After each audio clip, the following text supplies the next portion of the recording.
नमस्कार दोस्तों, हमारी छोटी सी कहानी में आपका फिर से एक बार स्वागत है। तो आइए बिना देर किए कहानी को शुरू करते हैं। आशा करता हूं कि ये कहानी आपको ज़रूर पसंद आएगी। कहानी का नाम है अगर अलग रास्ते मंजिल नहीं। सालों बाद उस दिन थिएटर में उससे मुलाकात हुई।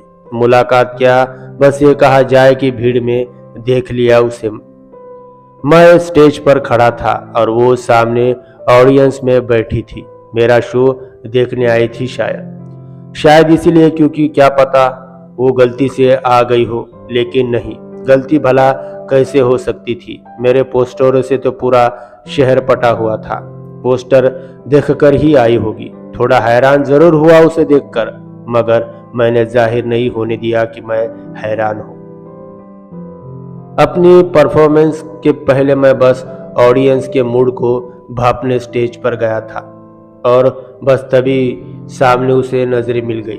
और जब नजरें मिल गई तो न जाने क्या सोच उसे इशारे से बोल दिया शो के बाद बैक स्टेज मिलने के लिए आने को।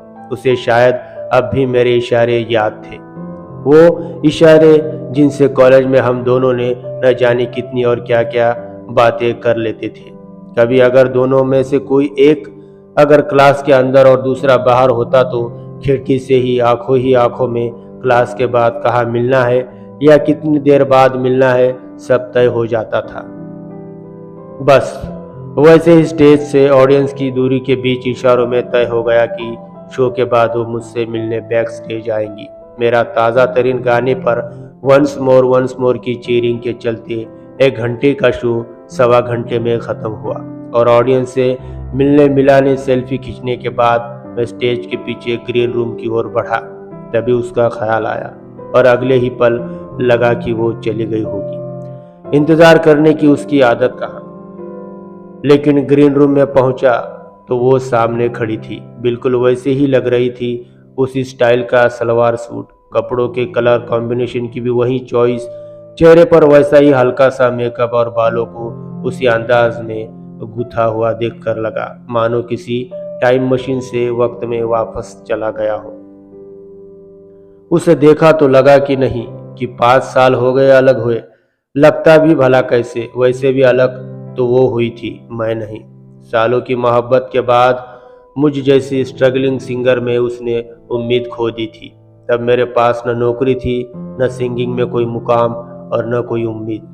उससे उसका साथ मांगने को सिर्फ मोहब्बत की दुआ ही थी। लेकिन उसे पता था शायद कि अकेले मोहब्बत से पेट नहीं भरता, न जिंदगी की गाड़ी बढ़ पाती है। खैर, उसने बैठने का इशारा किया और स्टाफ को 2 कॉफ़ी लाने को कहा। दोनों को ही कुछ समझ नहीं आ रहा था कि आखिर कहे तो क्या कहे। उतनी देर में कॉफ़ी भी आ गई और कुछ उम्मीद बंदी की शायद अब दोनों में से कोई कुछ बोले। कॉफ़ी मंग के सिरिम पर उंगलियां फेरते शायद कुछ सोचते हुए बोली, तुमने एक बार भी रोका नहीं मुझे उस दिन। उसकी यह बात सुन मुस्कुराकर मैंने दूर खड़ी अपनी वाइफ कम मैनेजर को एक नज़र देखा और फिर वापस उसे देखते हुए कहा, जाने वाले को आवाज़ नहीं रास्ता दिया जाता है, और तुमने जब रास्ते बदले हमने भी मंजिल बदल दी। दोस्तों, तो ये हमारी छोटी सी प्यारी सी कहानी आपको कैसी लगी हमें कमेंट करके ज़रूर बताएं। अगर कहानी आपको अच्छी लगी तो हमारे चैनल को भी सब्सक्राइब करना ना भूलें। धन्यवाद दोस्तों, मिलते हैं ऐसे ही प्यारी और एक अच्छी कहानी के साथ। तब तक के लिए आप सभी को धन्यवाद।